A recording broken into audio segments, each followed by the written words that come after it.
Mis amados hermanos, siguiendo con nuestra serie de enseñanzas de las grandes religiones del mundo, en esta oportunidad, en esta mañana, estaré compartiendo con ustedes la enseñanza que tiene que ver con aquello que es mal llamado el Evangelio de la prosperidad. Antes de dar inicio, quiero preguntarles, ¿quién de ustedes trajo el sobre de la semilla que se pidió la semana pasada? ¿Quién de ustedes trajo la ofrenda remecida que tanto se pidió? Hice esta introducción de esta forma porque así es como la mayoría de los cultos de esta mal llamada teología de la prosperidad, el Evangelio de la prosperidad, es que inician su servicio. Y esto es algo que va totalmente en contra de la palabra del Señor. Y eso es lo que con la ayuda del Señor vamos a estar viendo en esta mañana. Hay una sola teología que es la madre de todas las formas de hacer teología. Y esa es la teología de la palabra de Dios. Pero el enemigo de esta palabra sagrada, en este caso el diablo, Satanás, trata continuamente de pervertirla. Quiero que me acompañen al epístola o la carta a los Gálatas, capítulo 1, y estaremos leyendo del versículo 6 al versículo 10.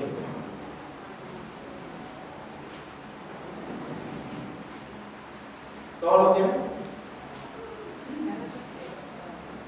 Estoy maravillado de que tan pronto os hayáis alejado del que os llamó por la gracia de Cristo, para seguir un evangelio diferente.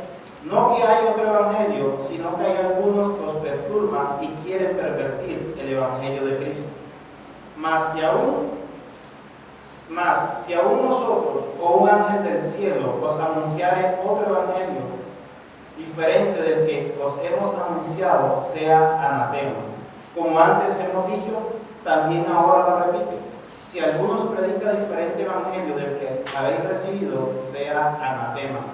Pues, si todavía agradar a los hombres, ¿no sería siervo de Dios? ¿O trato de agradar a los hombres? Pues si todavía agradar a los hombres, ¿no sería siervo de Dios, de Cristo?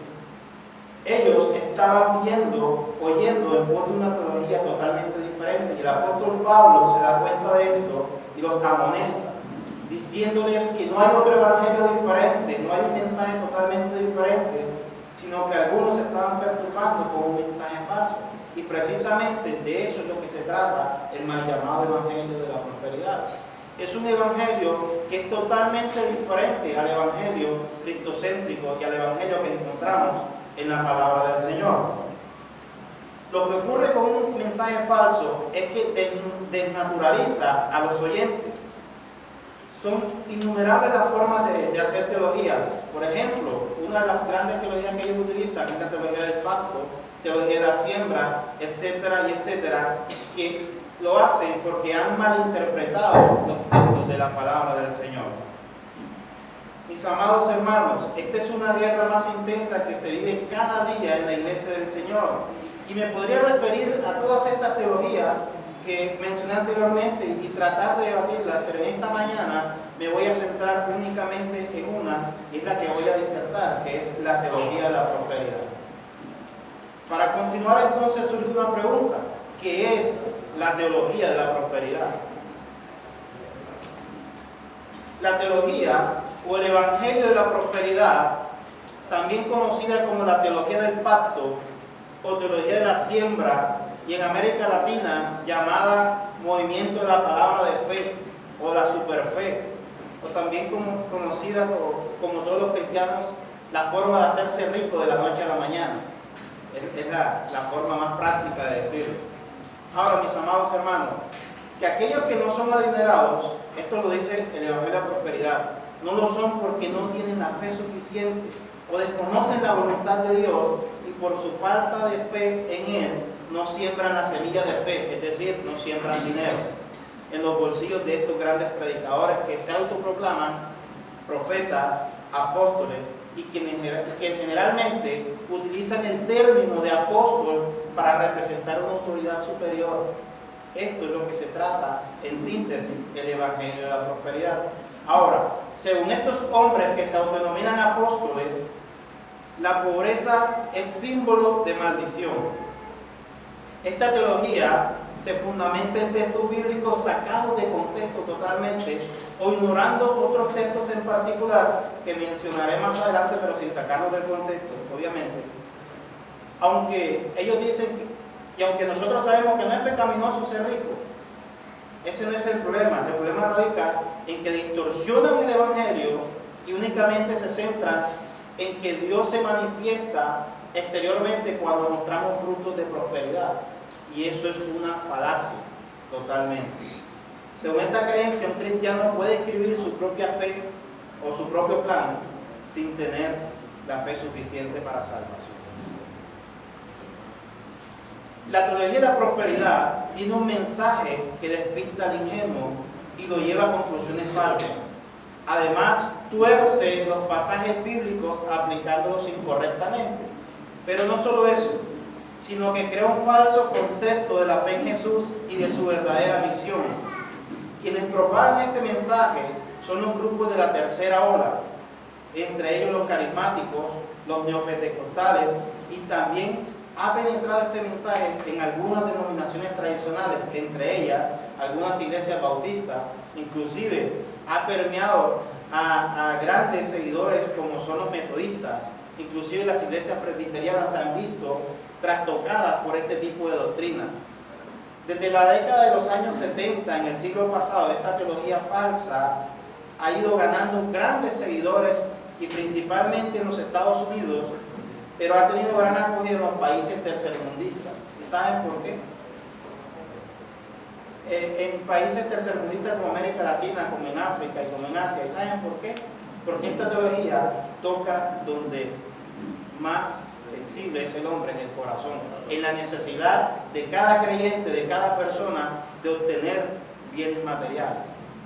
Desafortunadamente, el evangelio que estas personas predican se centra en conseguir los beneficios materiales antes de conocer al Dios verdadero, al Dios de la Biblia. Mis hermanos, el contenido de esta teología es algo repetido hasta que se forme una actitud mental al respecto. Es decir, se implanta un pensamiento en cada creyente de tal forma que se autodoctrina hasta tener un pensamiento totalmente equivocado del verdadero evangelio y se centra únicamente en el evangelio de la prosperidad. Los seguidores de esta teología o de este evangelio predican con una autoridad que no es de Dios, diciendo que la pobreza no hace parte del plan de Dios. Y esto, hermano, es totalmente contrario, porque la Biblia no se centra en la pobreza ni en la riqueza. La palabra del Señor se centra en lo que el Señor hizo por nosotros cuando andábamos en el mundo perdidos. Ahora, estos hombres que predican esta doctrina argumentan que entre los ricos de la Biblia se encontraban Abraham y todos los grandes patriarcas del Antiguo Testamento, así como David, como Job y como muchos otros. Lo que ellos no dicen es que hay una lista aún mayor de hombres y mujeres que describe el Antiguo Testamento que no son clasificados de ricos, pero que Dios los utilizó para grandes obras. Entre ellos mencionamos a Elías, Samuel, Sansón, Débora, todos los profetas menores, incluyendo a Amos, que era un campesino y era boyero. ¿Ustedes saben lo que es boyero, verdad? A manera de anécdota, en una iglesia donde estuve una vez, que me invitaron, estaba el predicador hablando acerca de Amos, diciendo que era boyero, y decía este predicador lo que es desconocer la palabra del Señor, que él se levantaba muy temprano de mañana a preparar la masa para ir a vender bollos. Eso sucede, mis hermanos, cuando desconocemos la palabra del Señor.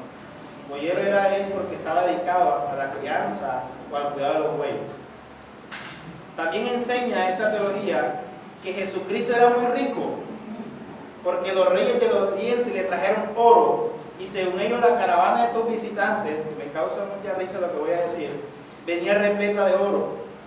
Y ellos ratifican que el Señor Jesús era muy rico porque tenía una caravana llena de oro que le trajeron estos hombres del oriente.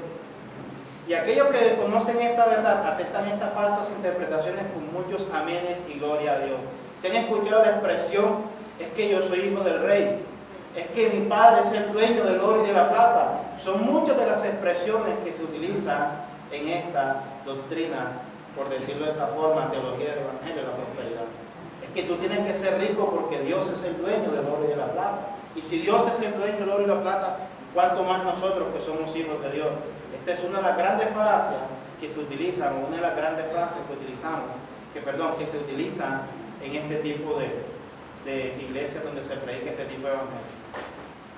El evangelio de la prosperidad enseña que todos los cristianos deben ser ricos, que aquellos que no son adinerados o que no tienen la fortuna de ser ricos es porque no tienen fe y desconocen a Dios por su falta de confianza en Él, entonces no le siembran a estas mafias. Ahora, de acuerdo a este mensaje, los creyentes pobres son unos ignorantes que dan lástima, y parece que estos predicadores no han leído algunos pasajes bíblicos que nos informan de cómo el apóstol Pablo tuvo que trabajar con sus propias manos para financiar inclusive sus propios viajes misioneros. Tampoco han leído lo pobre que era la iglesia en Jerusalén al punto de necesitar ofrendas de otras congregaciones. El apóstol Pablo nos habla de los tiempos de hambre y necesidad que sufrió su ministerio. Sus palabras a los corintios al respecto deberían abrirle los ojos a cualquiera que deseara conocer la verdad. Veamos entonces cuál es la reseña histórica de este evangelio, dónde nació, cómo surgió. El gnosticismo fue la más seria herejía que tuvo que enfrentar el cristianismo primitivo durante el segundo y tercer siglo. Era un movimiento vasto y amorfo, tanto dentro como fuera de la iglesia, y su amenaza fue finalmente derrotada por los cristianos que conocían bien las Sagradas Escrituras. Ahora, remontándonos recientemente con las ideas y enseñanzas de Phineas Parkus Kimby, se desarrolló la metafísica y aparte de las enseñanzas de lo que se conoce como la Nueva Era. Ahora, los esposos Charlie y Margaret Fillmore, basados en estos principios, fundaron la filosofía que se conoce como la Unity. Y posteriormente, Mary Baker Eddy fundó la secta conocida como la ciencia cristiana. Ahora, ¿cómo llegó a introducirse este pensamiento a la iglesia cristiana? Todo por un pastor evangélico, que además de ser pastor evangélico, practicaba la metafísica, llamado A.C. William Kenyon. Comenzó a leer los escritos del nuevo pensamiento de Kimby, el libro que se conoce como Ciencia y Salud, de la señora Eddy, y las teorías de los Fillmore. Fue Kenyon quien se dio la tarea de pretender unir todas estas creencias con el cristianismo y simplemente sustituyó los términos de confesión positiva y visualización por la palabra fe, y el poder de nuestra confesión respectivamente por sanidad interior. Muchas de las frases comunes que utilizan hoy en día los llamados maestros de la fe fueron originalmente empleadas por Kenyon. Frases como: lo que yo declaro, eso recibo, y yo soy un pequeño Dios aquí en la tierra, fueron dichas por este hombre. Sin embargo, no fue sino hasta 1934 que esta posición cobra un gran auge bajo el ministerio de Kenneth Hagin en los Estados Unidos. Hagin fue un lector y seguidor de las creencias de Kenyon. Casi palabra por palabra, Hagin repite las enseñanzas de William Kenyon. El nombre de teología de la prosperidad alude básicamente a un énfasis en el bienestar material como la bendición de Dios, más que a una escuela de pensamiento religioso. Los predicadores de estas doctrinas comienzan intencionalmente a identificarse dentro de un esquema teológico que sus críticos llamaron primero teología de la prosperidad. En principio, habría que reconocer que esta teología parte de un paquete religioso neopentecostal que tomó fuerza en América Latina a partir de los años 80. Incluye un conjunto de doctrinas que van desde la guerra espiritual hasta el ministerio quíntuple, el discipulado de los 12, hasta la restauración del culto, y un programa agresivo de crecimiento de las iglesias que se conoce como el crecimiento de las megaiglesias o el crecimiento que utiliza el G12. ¿Sí han escuchado la doctrina del G12? A doctrina 12, puestos 12 a doctrina en otros 12, y eso es un auge, un gran crecimiento, un multinivel. Y todas estas doctrinas es lo que se llama o se conoce como paquete neopentecostal.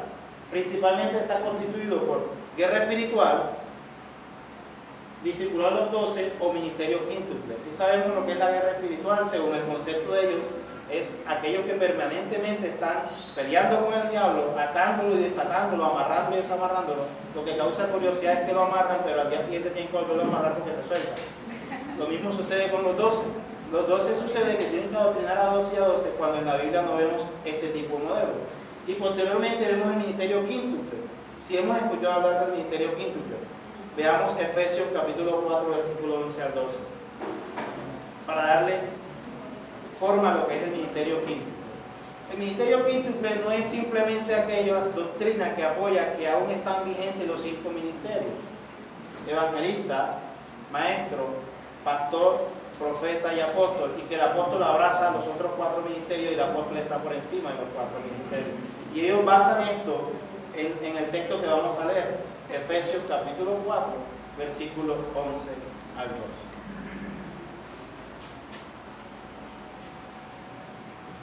Quien lo tiene, por favor, lo puede leer en voz alta. Y él mismo constituyó a unos apóstoles, a otros profetas, a otros evangelistas, a otros pastores y maestros, a fin de perfeccionar a los santos para la obra del ministerio, para la edificación del cuerpo de Cristo. Correcto. Toman este texto, lo sacan de contexto para decir que los 5 ministerios están presentes porque el Espíritu Santo los constituyó a cada uno de esa forma. Entonces comienzan a decir que existen los maestros, existen los evangelistas, existen los pastores, los profetas, y por encima de ellos están los apóstoles, que son los que van a fundar las iglesias, las mega iglesias de estas de las que estábamos hablando anteriormente, y estos apóstoles son los que le dan cobertura a estas iglesias. Eso es lo que es el ministerio quíntuple, lo que ellos están moviendo. Y esto es lo que vemos en la mayoría de nuestras iglesias hoy en día. Y vemos, no, es que va a venir el apóstol tal, va a venir el apóstol fulanito tal, y todos tienen que ir porque si no van, entonces son excomulgados de la iglesia. Eso lo vemos a diario en estas iglesias neopentecostales o pentecostales de todo. Ahora, también creen en el discipulado de los 12 hasta la restauración del culto, lo que les decía, una programación de un crecimiento, o sea, hay un hambre por querer que la iglesia crezca desenfrenadamente porque a ellos les interesa más mostrar números que mostrar o traer almas convertidas al Señor, porque estos números obviamente les van a generar ingresos económicos.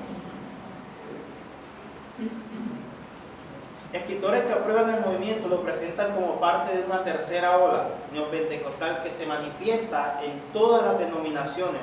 La primera ola es el pentecostalismo clásico, la segunda el movimiento carismático católico romano, y la tercera ola es lo que conocemos como teología de la prosperidad. El falso evangelio fue elaborado por el maestro evangelista Kenneth Hagin, quien falleció en el 2003, pero muchos de sus seguidores han promovido estas enseñanzas por todo el mundo, y uno de los máximos exponentes de estas grandes doctrinas se conocen como Kenneth Copeland. Tenemos a Robert Tilton, Benny Hinn, Pat Robertson, Oral Roberts, Frederick Price, John Avancini, Charles Capp, Henry Savelle, Maurice Carullo, Paul Crouch, Joel Austin, Paul David Joy Cho de Corea del Sur, Carl Luna de Guatemala, Víctor Richard de México, Rodolfo Font de Puerto Rico, Alejandro Martínez de República Dominicana, Guillermo Maldonado, que ya todos lo conocen, Ricardo Rodríguez, entre otros, de aquí de Colombia. Estos son los máximos exponentes, por decirlo. Hay muchos más, pero son los principales o los más reconocidos a raíz o por toda Latinoamérica, o podríamos decir por todo el mundo entero.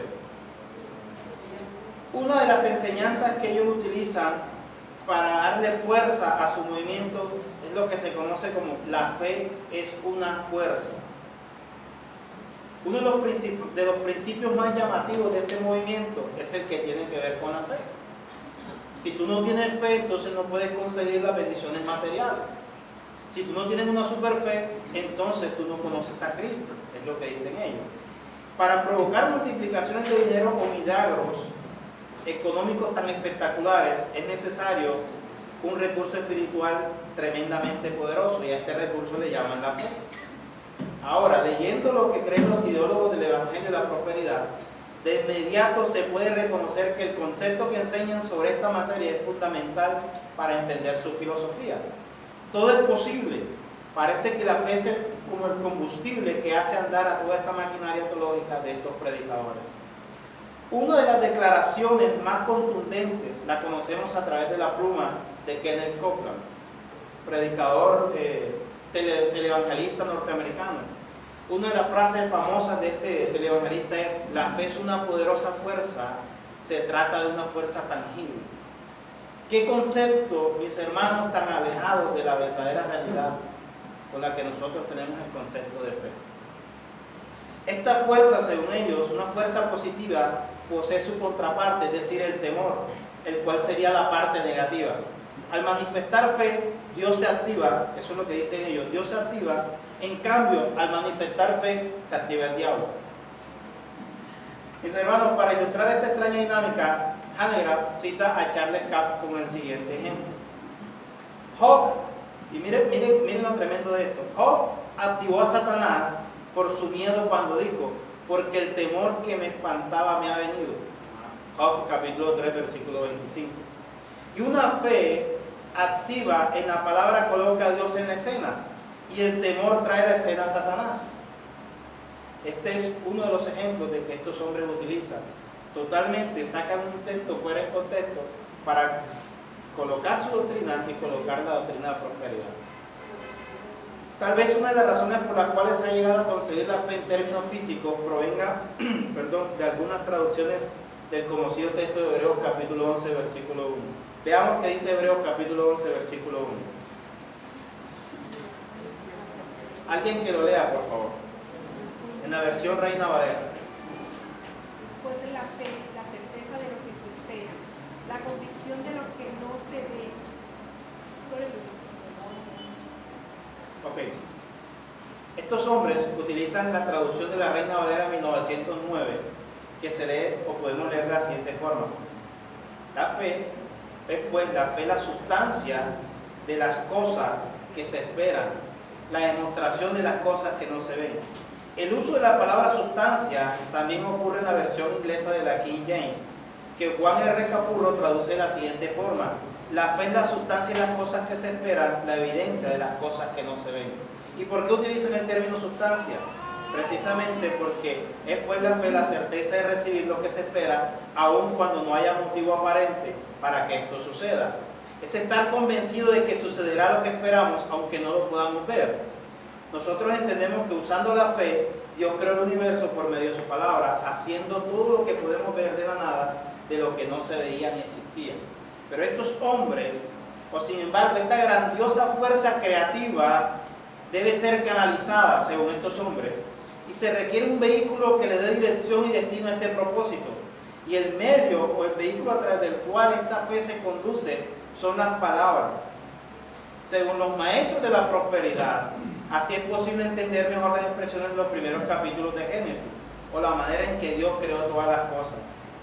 Según estos hombres, Dios le puso el marco al mundo con sus palabras. No se puede construir sin sustancia. A la fe le llaman sustancia. Él tomó palabras, estoy diciendo lo que estos hombres creen, él tomó palabras llenas de fe que fueron la sustancia de Dios. Dios llenó sus palabras con fe. Esto es lo que ellos creen. Él usó sus palabras como recipiente para retener su fe y contener su fuerza espiritual y transportarla hacia afuera a la vasta oscuridad por el hecho de decir: sea la luz. Así es la manera en la cual Dios transportó su fe y así causó la creación y la transformación. Según estos hombres, Dios utilizó la sustancia para crear el mundo y esa sustancia se llamó fe. Es decir, estos hombres dicen que Dios tenía fe para construir el mundo. Y esto es tan alejado de la realidad porque le quita la soberanía a Dios. Y de esta forma es como manipulan estos conceptos para introducir estas doctrinas en la iglesia y decirle a las personas: es que si tú no tienes el vehículo que es la fe y no crees en ello, entonces no vas a poder obtener absolutamente nada. Del mismo modo, los creyentes pueden utilizar su fe en forma creativa. Al apreciar esta enseñanza es posible encontrar una conexión directa entre la teología de la prosperidad y las enseñanzas de la confesión positiva. Esta ideología consiste en declarar ciertas órdenes para que se ejecuten milagros, para que se ejecuten sanidades o deseos de prosperidad material. En términos de lo que ocurre es una liberación de fe a través de las palabras. Cuando sus palabras sean palabras de fe, Dios podrá entonces confiar en usted su poder en las palabras de su boca. ¿A quién se le parece esta expresión? Lo que diga, sea bueno o sea malo, será lo que usted recibirá. ¿A quién se le parece esta expresión? Cualquier parecido con la realidad es mera coincidencia. Mis amados hermanos, en otras palabras, estos hombres dicen que usted tiene el poder en su boca para confesar positivamente para que el milagro ocurra. ¿Quién ha escuchado esto en la mayoría de las iglesias? Ahora, ¿cómo conocemos entonces nosotros una iglesia de la prosperidad? Fácil. Cuando usted ve la programación de estas iglesias, que existen días como lunes de sanidad, martes de familia, miércoles de milagro, jueves de liberación económica, viernes de liberación espiritual, sábado de sanidad y domingo día del Señor, créame que está al frente de una iglesia de este tipo. Porque nosotros no podemos encasillar a Dios para que Dios actúe un día de esta forma, otro día de esta forma y al día siguiente de esta forma. Cuando veamos una programación de este tipo, entonces estamos frente de unas iglesias de la prosperidad. Mi hermano Neisser, ¿tiene la palabra? No, para seguir lo que usted dice, ayuno de rompiendo generaciones maldiciones generacionales. Para allá voy. Gracias. Ahora, claro, entonces hacen una regresión. Vamos a hacer un ayuno y una regresión para ver dónde fue tu maldición, en qué parte de la generación fuiste, si en la primera, la segunda, la tercera, la cuarta generación, y hacen una regeneración, y a esto le llaman sanidad interior. O sea, esto es totalmente contrario a lo que la palabra del Señor nos enseña. Según ellos, la clave para obtener resultados es activando este tipo de fe. Generalmente se relaciona con la aplicación de una especie de fórmula que indica la manera en que se debe proceder correctamente al orar. A modo de ilustración, nuevamente citamos a Hanegraaff, quien sintetiza una de estas formulaciones elaboradas por el pastor de la iglesia más grande del mundo, Paul John Cho. Él dice lo siguiente: primero, hazte una meta bien clara, entonces dibuja un cuadro mental que sea vivido y gráfico, visualiza el éxito, entonces incuba esa meta hasta su realización, trayéndola finalmente a su existencia mediante el poder creativo de la palabra hablada. Tremendo. Esto es totalmente tremendo. Y mis hermanos, créanme, parece ficción, pero es la realidad. Esto se implementa en la mayoría de estas iglesias que hablan de la teología de la prosperidad. Visualízalo, créelo, confiésalo y entonces obtendrá todo lo que quieras. ¿Quieres un carro? Entonces visualízalo. Siéntate el color. Pídelo específicamente, porque si no lo pides específicamente, Dios no te lo va a dar de la forma en que lo quieres. Esto se está viendo en este tipo de iglesias, mis amados hermanos. Es una triste realidad y nosotros, como creyentes en el Señor, estamos para denunciarlo, pero también estamos para enseñarle a estos hermanos, para convencerlos, mostrándoles el verdadero evangelio, diciendo: mis hermanos, están haciendo un error, y trayéndolos a la verdad de Cristo. No estamos aquí para debatir, porque no es ni contender. Estamos aquí para mostrar cuál es la realidad en la que ellos están y traerlos y acercarlos a Cristo. Esa es nuestra misión como verdaderos creyentes. Hay que ser muy específico, dicen ellos, puesto que lo que se rige es exactamente lo que se pide. Ahora, de lo contrario, los resultados pueden ser muy desagradables. En esto consiste la bendición de Abraham. Según este nuevo evangelio, fe para prosperar materialmente. Solo hay que dar para el reino de Dios, dicen ellos, esperando recibir a cambio una contundente multiplicación. Si hemos escuchado la multiplicación al 100 por 1, que predican este tipo de hombres. También tenemos otro de los exponentes grandes, como el maestro Kenneth Hagin, que dice: Dios quiere que sus hijos usen los mejores trajes, las mejores ropas, que conduzcan los mejores autos y quiere que tengan lo mejor de todo. Basta con pedir lo que necesitamos. ¿A qué se parece esto, mis amados hermanos? Esto es totalmente contrario a lo que el Evangelio nos enseña. El Evangelio nos dice: buscar primeramente el reino de los cielos y su justicia, y las demás cosas serán añadidas. Es decir, nosotros tenemos que buscar primeramente nuestra comunión con el Señor, y el Señor, en su infinita misericordia y su gracia, nos dará a cada uno conforme nuestras necesidades. Ellos sacan de contexto Marcos capítulo 11, versículo 23. Veamos qué dice Marcos capítulo 11, versículo 23. Si lo tiene, lo puede leer, por favor.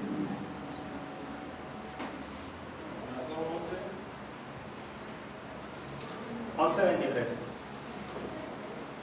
Porque de cierto os digo que cualquiera que dijere a este monte, quítate y échate en el mar, y no dudare en su corazón, sino creyere que será hecho lo que diga le será hecho. Exactamente. Entonces estos hombres sacan este texto fuera de contexto y dicen que todo lo que le pidamos a Dios será hecho porque el Señor lo dijo en su palabra. Y todo lo que diga le será hecho. Si ven cómo entonces sacamos de contexto un texto para entonces inventar un pretexto y de esa forma entonces hacer una doctrina que es totalmente contraria a lo que la palabra del Señor nos enseña. Juan Camilo. No, pastor, el Señor Jesucristo enseñó claramente que si alguno viene a mí y no aborrece a su padre, su madre, su mujer, hijos, hermanos, hermanas, y aún también su propia vida, no puede ser mi discípulo.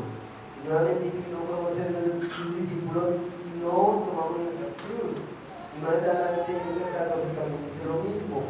Cualquiera de vosotros que no renuncie a todo lo que posee, no puede ser mi discípulo. Él mismo pone unas condiciones de negarse a sí mismo, de aborrecer nuestra propia vida, incluso nuestra familia, por causa de él.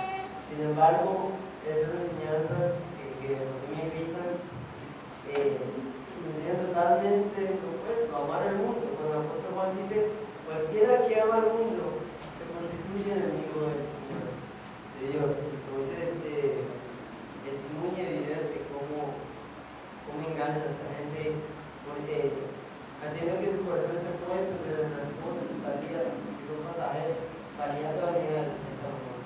Correcto.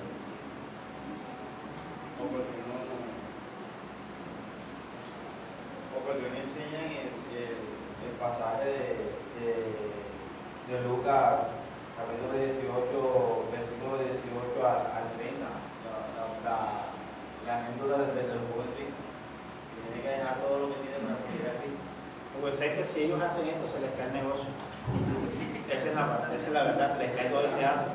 Pero recordemos que todas estas enseñanzas no son simplemente que filosofías disfrazadas de evangelio para atraer incautos para que llenen sus arcas.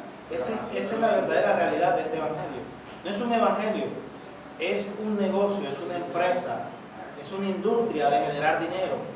Si verdaderamente estos hombres estuvieran interesados en las almas, predicarían el verdadero evangelio sin importarles absolutamente nada. La gran mayoría de estos hombres tienen grandes mansiones, tienen botes lujosos, aviones propios, o sea, una gran cantidad de cosas materiales. Y las pobres ovejas que son trasquiladas no se dan cuenta de este tipo de cosas. Por eso es que nosotros debemos denunciarlas en el amor de Cristo y traerlas al verdadero evangelio. Entonces, cuando el creyente sigue esta teología con toda la fe y la diligencia del mundo, declarando, y miren esto, confesando y pisando el lugar, se han visto estas actitudes. No, yo quiero esa casa, y se paran frente a la casa, Señor, yo declaro, yo decreto, y comienzan a pisar. Pobre hombre, le va a dar un dolor de pies. Pisando el lugar, actuando y sembrando la semilla monetaria, porque esa es la realidad, dándole al rico en lugar del pobre y reclamando en el nombre de Jesús. Y cuando este hombre choca con la realidad, cuando ve que esto fracasa, muchas veces el impacto es tan grande que la persona piensa que Dios ha fallado, lanzando a este creyente al mundo, ya que toda su fe se le ha caído. Y esto es totalmente duro, porque cuando esto sucede, muchos han tomado la decisión de quitarse hasta su propia vida, porque creen que Dios los ha desechado porque no tienen la fe suficiente para prosperar. Y esta es la gran realidad, es una gran realidad que nos llena a nosotros de tristeza y dolor. Y este es el resultado de una teología incorrecta que no refleja la verdad de un evangelio bíblico bien estudiado y bien aplicado. Mi hermano, si te ha pasado algo similar, no dejes nunca al Señor. Esta es la oportunidad para entonces abrir los ojos y llegar a los pies del Señor y arrepentirnos de todos nuestros pecados. Dios nunca falla y su palabra es la verdad. El problema es que ha sido engañado por estos lobos rapaces, vestidos de ovejas que se alimentan del rebaño. Entonces, la idea cuál es? Aprender a cuestionarlos por las palabras y huir de estos lugares y cambiarnos a una iglesia donde se predique un evangelio sano, una verdadera doctrina no contaminada. Y me llama la atención que es curioso que los pasos que sigue esta teología son tan parecidos a la ley de la atracción.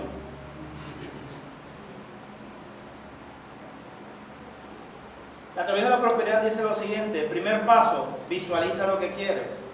Segundo paso, fórmalo en la mente. Tercer paso, reclámalo y confiésalo en fe. Veamos lo que dice la ley de la atracción, lo que se conoce como la nueva era. Paso 1, identifica tu deseo. Paso número 2, eleva tu frecuencia vibracional. Significa cambiar de enfoque, cambiar de enfocarte en lo negativo y comienza a enfocarte en lo positivo. Y paso número 3, elimina tu resistencia. Eliminar tu resistencia significa libérate de toda duda, es decir, en fe. Esas son las filosofías de la teología de la prosperidad. La ley de la atracción es una herejía de la espiritualidad de la nueva era predicada por los metafísicos, ocultistas, espiritistas paganos. En esta creencia se predica que todos somos dioses y podemos crear nuestra propia realidad y con estos pasos y tener cualquier cosa con la afirmación positiva. Parece que la herejía se ha colado en muchas congregaciones evangélicas. Hermano Neisel, ¿tiene la palabra? Así es, pastor, y de esa manera aún enseñan a uno a cambiar, aún en la oración. Y lo digo por conocimiento que aún la manera de orar la cambiaron diciendo que ya no ores de esa manera, ahora ora de esta manera. Ya no ores, cuando ya tú veas la enfermedad, habla de esa enfermedad y di que esa enfermedad ya se fue y de esa manera tu oración será más poderosa. O de cambiar la rogativa, cambiaron la imploración por esas confesiones positivas. Totalmente. Pastor Jesús.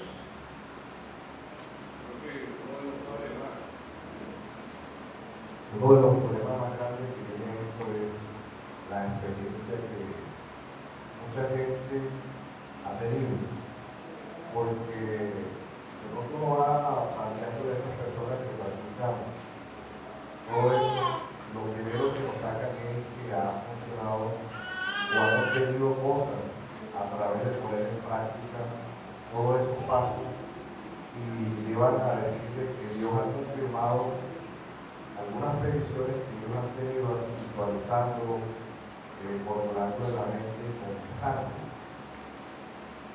Entonces, ese creo que es uno de los mayores problemas. No, a mí me ha funcionado y he conseguido esto por medio de eso.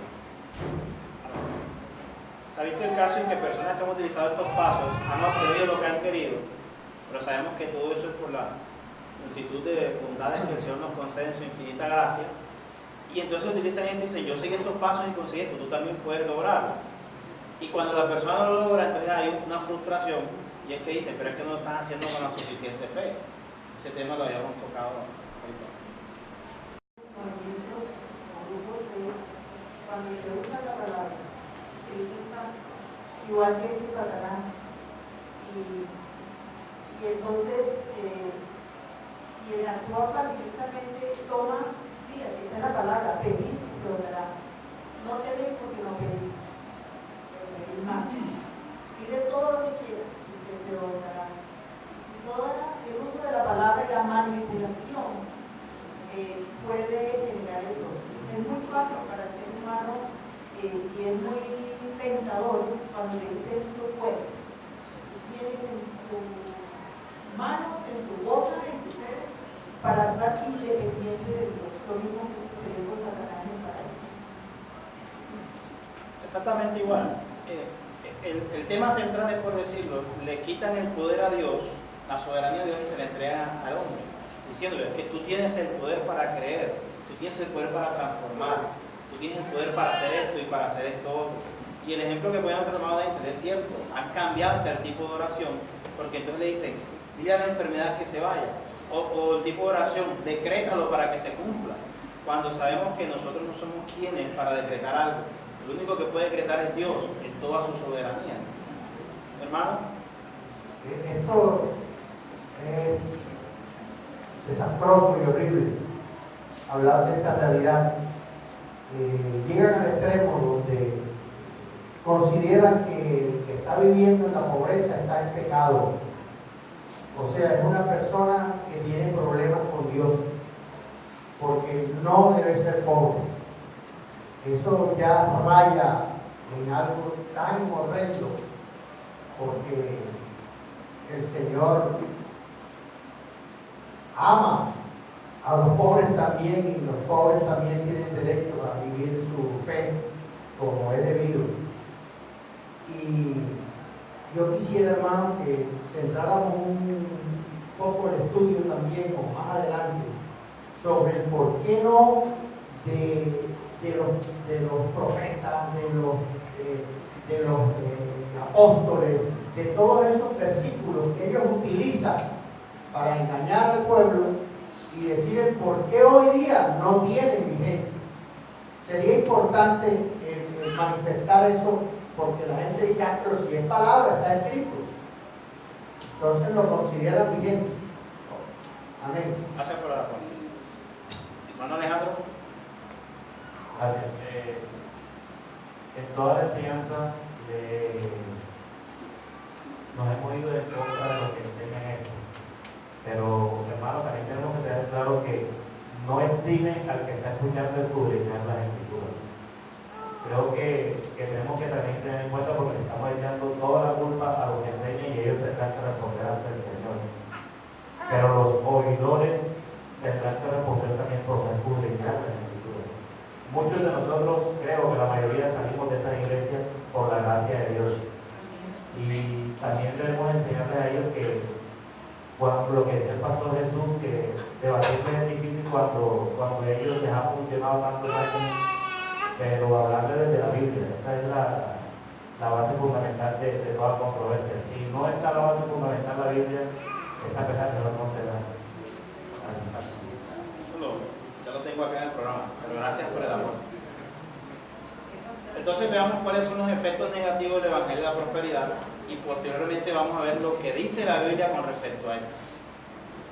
Los efectos negativos del Evangelio de la Prosperidad es que se sobrevalora la posesión de bienes materiales en la experiencia cristiana. Es decir, la aplicación de los principios del Evangelio de la Prosperidad provoca un retroceso hacia los primitivos conceptos de los amigos de Job. Para estos personajes la pobreza, la enfermedad y el sufrimiento del patriarca eran productos del pecado, lo que decíamos anteriormente, y la maldición. Y por el contrario, las riquezas, la salud eran considerados como el favor del Altísimo. Asimismo, los maestros materialistas hacen absoluto el bien económico, presentándolo como el ente que determina el favor o el desagrado de Dios hacia sus hijos. Esta perspectiva empuja a los cristianos a adoptar formas de vida materialista. Los púlpitos entonces comienzan a lanzar declaraciones como: si eres hijo del rey, debes vivir como un hijo del rey, lo cual se traduce en términos prácticos en vestir trajes costosos, lo que hacíamos anteriormente, conducir autos de última generación, vivir en lujosas casas. Y otra de las frases: lo mejor del mundo deben disfrutarlo los creyentes. Cuando este estándar de vida no se logra, entonces la insatisfacción personal y la frustración y el sentimiento de culpa se apodera de la mayoría de los creyentes. Y es ahí entonces cuando el creyente debe comenzar entonces a formular o a mirar este evangelio y a mirarlo a través del espejo de la palabra del Señor. Es decir, ¿lo que me están enseñando va de acuerdo a la Biblia? Sí o no.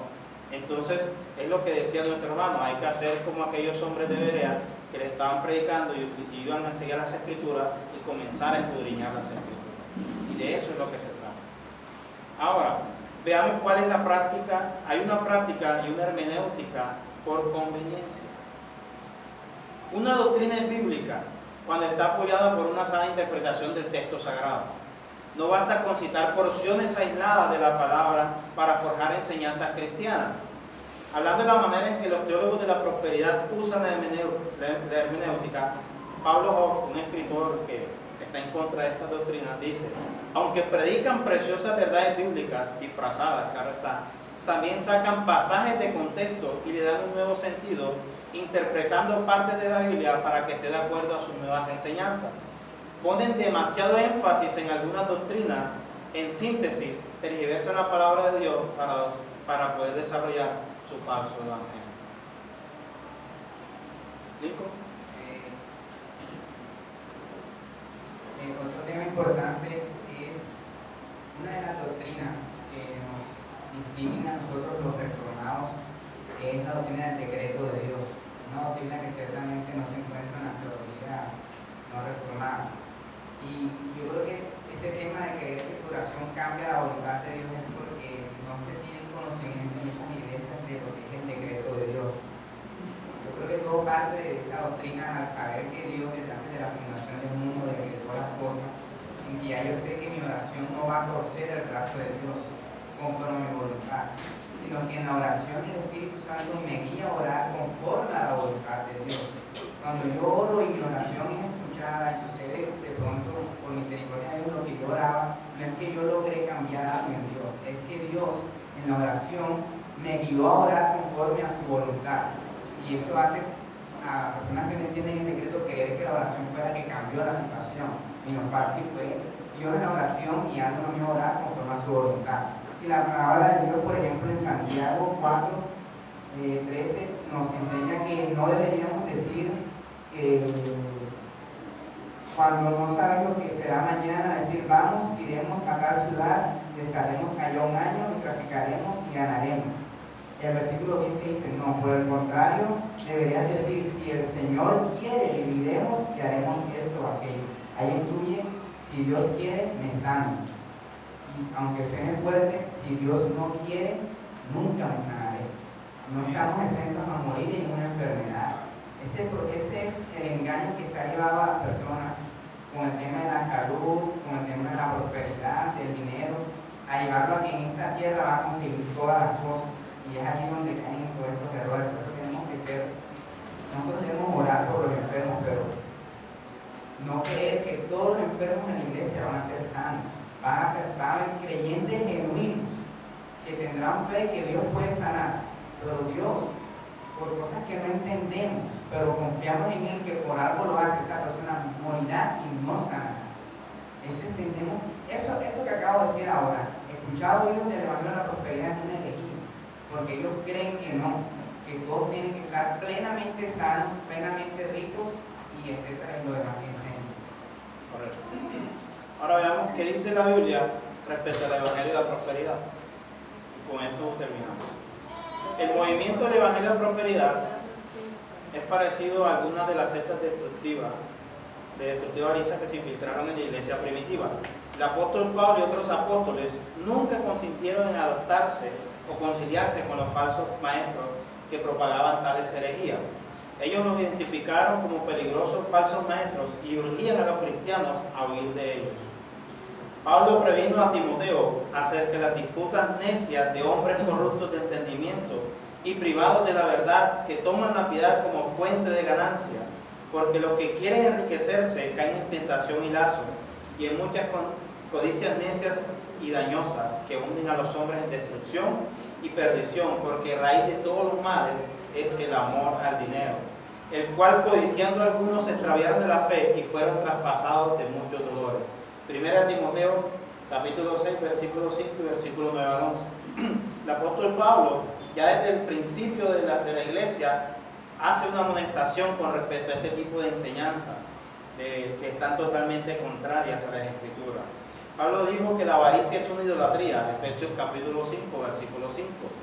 Y previno a la iglesia de Efesios o de Éfeso para que evitaran cualquiera que llevara un mensaje de inmoralidad o de avaricia, Efesios capítulo 5, versículos 6 al 7. Las enseñanzas de la prosperidad prohíben que Dios trabaje por Él mismo, significando que Dios no es el Señor de todo, porque Él no puede trabajar hasta que nosotros le permitamos hacerlo. Y la fe, de acuerdo a la doctrina de la palabra de fe, no es una confianza sometida a Dios. Por el contrario, la fe es una fórmula por la cual manipulamos las leyes espirituales, lo que decía Lincoln ahorita, la cual modificamos las leyes espirituales y creemos que con nuestra fe vamos a lograr que Dios trabaje a nuestro favor. Y eso es lo que creen esta doctrina. Como lo implica el nombre de la palabra de fe, este movimiento entonces enseña que la fe tiene que ver más con lo que nosotros digamos que en quien confiamos.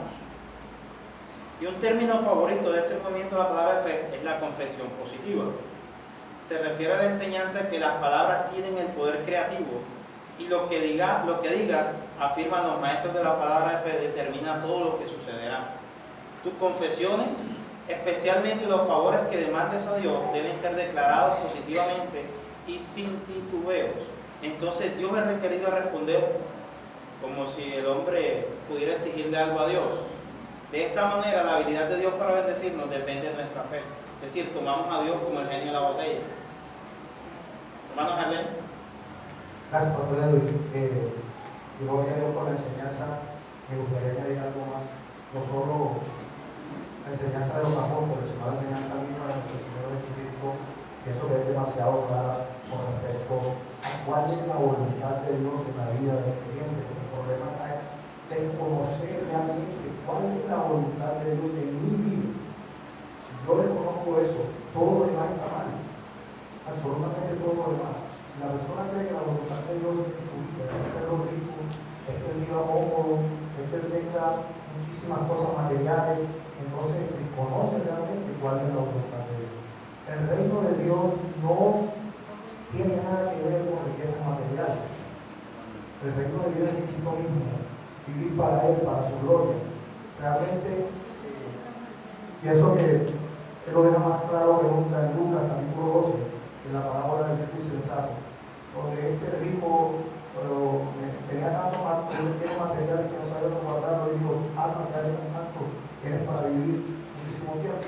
Y el Señor le dice en eso, esta noche era un poco alto y lo que tienes que lo darás. Pero lo que más llama la atención es que más adelante, en el versículo 32, dice, no temáis manada pequeña, porque a vuestro Padre le ha placido daros el reino. Vended lo que poseéis y dad limosna, haceos bolsas que no se envejezcan, tesoros en los cielos, que no se agotan, donde el ladrón no llega ni polilla destruye, porque donde está vuestro tesoro, ahí también entrará vuestro corazón. Entonces, pienso que es más claro, realmente, a más la voluntad de Dios en nuestra vida, es hacernos ricos aquí. Gracias. Gracias por la respuesta. Veamos entonces Santiago capítulo 4, versículo 13 al 16.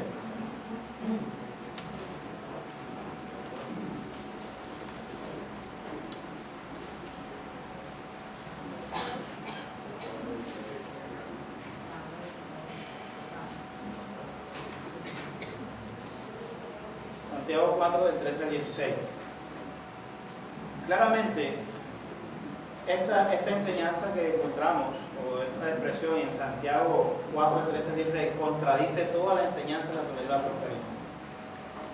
Dice lo siguiente: vamos ahora, lo que decís, hoy y mañana iremos a tal ciudad y estaremos allá, y traficaremos y ganaremos, cuando no sabéis lo que será mañana.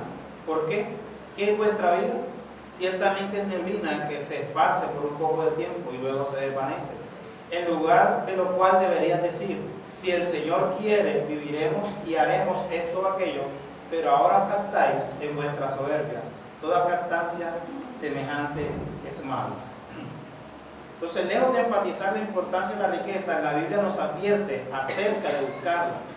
Los creyentes, especialmente los líderes en la iglesia, un ejemplo lo encontramos en 1 Timoteo capítulo 3, versículo 3, deben estar libres del amor al dinero.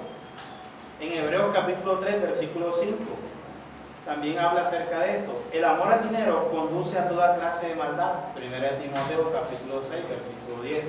El Señor Jesús advirtió, mirad, guardaos de toda avaricia, porque la vida del hombre no consiste en las abundancias de los bienes que posee. Lucas 12, 15. Y en agudo contraste al énfasis de la palabra de fe sobre ganar dinero y posesiones en esta vida, el Señor Jesús dijo lo siguiente: no os hagáis tesoros en la tierra, donde la polilla y el orín corrompen y donde ladrones minan y hurtan. Mateo 6, 19. Ahora, la irreconciliable contradicción entre las enseñanzas del Evangelio de la prosperidad y el Evangelio de nuestro Señor Jesucristo está bien sintetizada en las palabras de Jesús en Mateo capítulo 6, versículo 24. Ninguno puede servir a dos señores, porque os aborrecerá al uno y amará al otro, o estimará al uno y menospreciará al otro. No podéis servir a Dios y a las riquezas. Y con esto, mis amados hermanos, damos por concluido el tema en el día de hoy. Esta mañana los invito a que inclinemos nuestro rostro y entreguemos este tiempo en oración.